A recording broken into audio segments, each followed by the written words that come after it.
Todo mundo atua, age e interpreta. Somos todos atores, até mesmo os atores. Teatro é algo que existe dentro de cada ser humano e pode ser praticado na solidão de um elevador, em frente a um espelho, no Maracanã ou em praça pública para milhares de espectadores. Em qualquer lugar, até mesmo dentro dos teatros.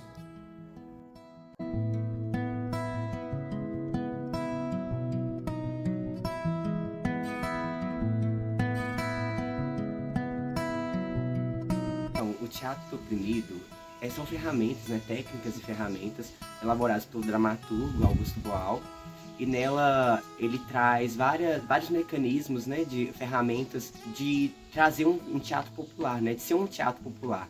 A obra, né, Jogos para Atores e Não Atores, assim como outras obras do Augusto Boal, ele trata muito a questão de ter, né, da cultura ser acessível, né, com ênfase no teatro nesse caso.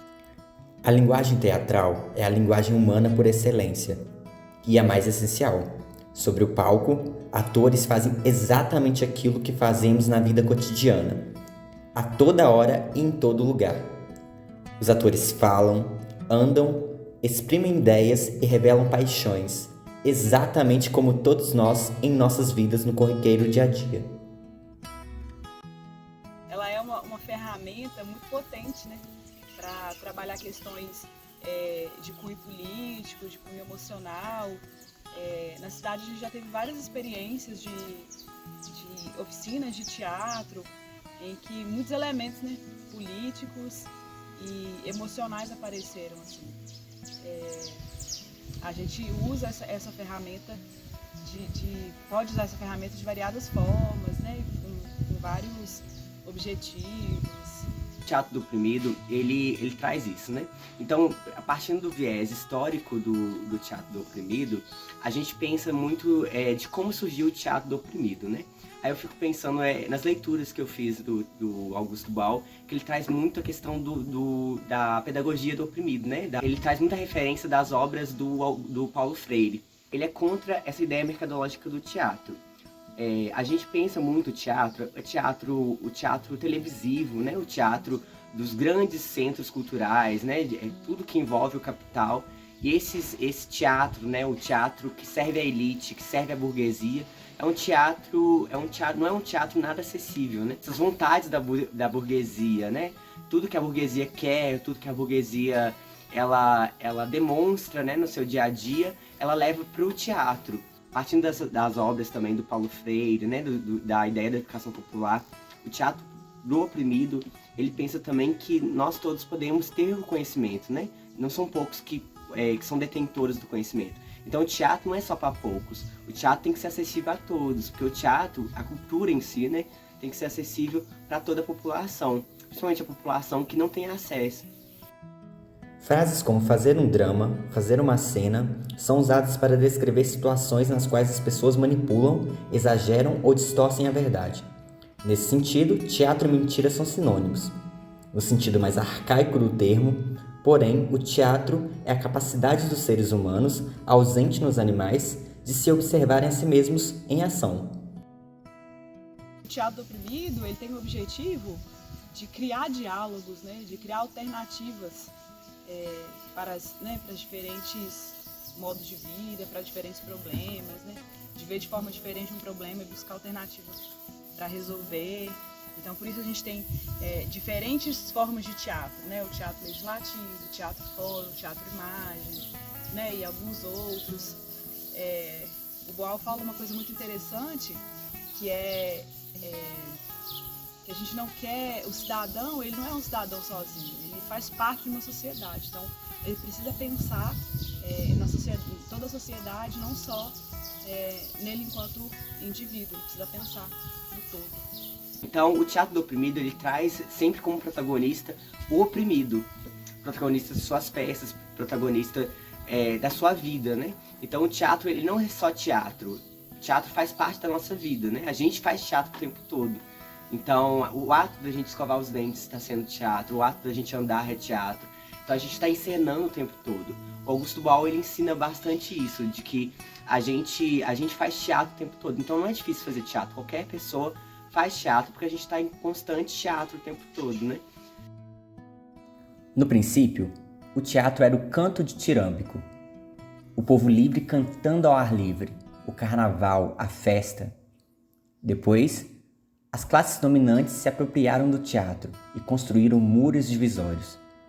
Primeiro, dividiram o povo, separando atores de espectadores, gente que faz e gente que observa. Terminou-se a festa. Segundo, entre os atores, separou os protagonistas das massas. Começou o doutrinamento coercitivo. O povo oprimido se liberta e outra vez conquista o teatro. É necessário derrubar muros. Primeiro, o espectador volta a representar, a atuar. Teatro invisível, teatro fórum, teatro imagem, etc. Segundo, é necessário eliminar a propriedade privada dos personagens pelos atores individuais. Sistema Coringa. Para o Boal, ser cidadão não significa simplesmente fazer parte de uma sociedade. Significa agir de forma a transformá-la também. Ele fala uma coisa interessantíssima, que é sobre a natureza do homem, né? O homem, ele é protagonista da sua própria história, ele é um ser político, um ser social, e isso diz muito, né, da nossa relação aí com a sociedade, né? A gente tem muita influência sobre a natureza, sobre o mundo, sobre as nossas relações. Ser protagonista é isso, né? É ser agente. Então, o Augusto Boal, ele traz uma forma lúdica, né, para representar o teatro do oprimido. Ele usa como exemplo o cajueiro de Natal. E nessa árvore, ele inclusive o cajueiro de Natal, né, que é um cajueiro famoso na cidade mesmo de Natal, no Rio Grande do Norte. E é um cajueiro muito especial, né, que é um cajueiro enorme, né, um cajueiro que é de visitação, né, turismo lá na cidade de Natal. Então ele ficou tão encantado com esse cajueiro que ele conseguiu, que ele utilizou, né, como ferramenta didática esse cajueiro de Natal. Então, nesse cajueiro de Natal, nessa representação, ele utiliza como raiz, né, na raiz da árvore está os elementos, né, que é o som, a palavra e a imagem. Então, assim, cada galho, por exemplo, da árvore do teatro do oprimido representa uma técnica do teatro do oprimido. Então tem várias técnicas, né? O teatro jornal, o teatro legislativo, o teatro invisível, o teatro fórum, o teatro imagem. Tem um termo muito interessante que eu gosto muito também, que é espectadores, né? O Boal diz que todos nós somos espectadores. Porque nós somos espectadores de tudo que acontece no mundo e porque nós somos espectadores de tudo que acontece no mundo, mas nós também somos atores, a gente age o tempo todo, a gente atua o tempo todo. A gente não é a mesma pessoa em todos os lugares, a gente não age da mesma maneira, aliás, a gente não age da mesma maneira em todos os lugares. A gente age de uma maneira quando a gente vai ao supermercado, por exemplo, a gente age de outra maneira quando a gente vai ao banco, por exemplo. E por isso que ele diz que nós somos espectadores. A gente assiste ao teatro das outras pessoas e a gente também atua na sociedade.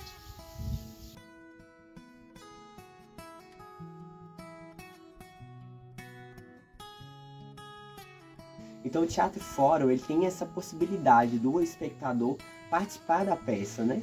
Então o fórum, né, acontece as peças, né, as peças teatrais que são elaboradas por um longo tempo, de forma popular, né, de forma participativa, e nessas peças tem a possibilidade de intervenção.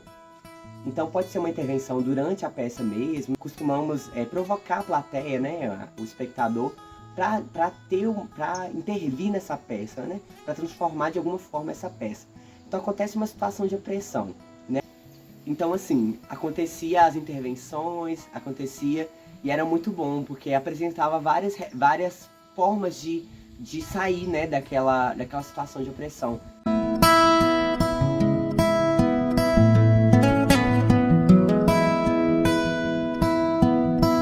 O teatro imagem, ele contém os jogos que eu mais gosto, eu confesso. E com os quais a gente teve experiências assim fortes também, emocionais, sabe? Fortes experiências emocionais. Porque ele tem a sequência do espelho, né? Dos jogos de imagem, do espelho, em que a gente tenta ver no outro muita coisa da gente mesmo e a gente consegue se ver no outro e pensar sobre as outras pessoas, sobre as nossas emoções, sobre como a sociedade influencia nas nossas emoções e é fantástico isso. Então, no teatro imagem, a gente trabalha muito a imagem o tempo todo, né? A gente vê o espelho, a gente se vê no espelho o tempo todo, a imagem do outro. Então, a questão da estética, né? A gente está sempre preocupado com a imagem de alguma forma, né? Então, a imagem é importante para tudo, né? Então, assim, tem jogos, né, que utiliza as técnicas da imagem, né? Por exemplo, tem o jogo do espelho distorcido, né? Como é que funciona esse jogo, né? A gente faz fileiras dos participantes, né, do teatro, e nessas fileiras vai ficar uma pessoa de frente à outra.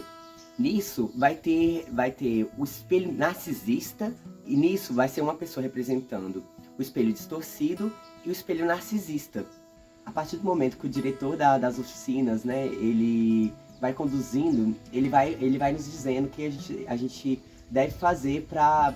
E é muito doido, né? Porque a partir do momento que a gente vai sentindo esse espelho distorcido, eu, por exemplo, quando eu participei dos jogos, né, das vezes que teve oficinhas, eu fiquei muito mal, assim, né? Eu fiquei, sei lá, fiquei triste mesmo, né? Porque a imagem, né, a imagem estava distorcendo o que eu estava fazendo, né? Então é uma coisa assim que a gente está meio que habituado, né? Que as pessoas, elas distorcem mesmo, né? Situações, coisas, né?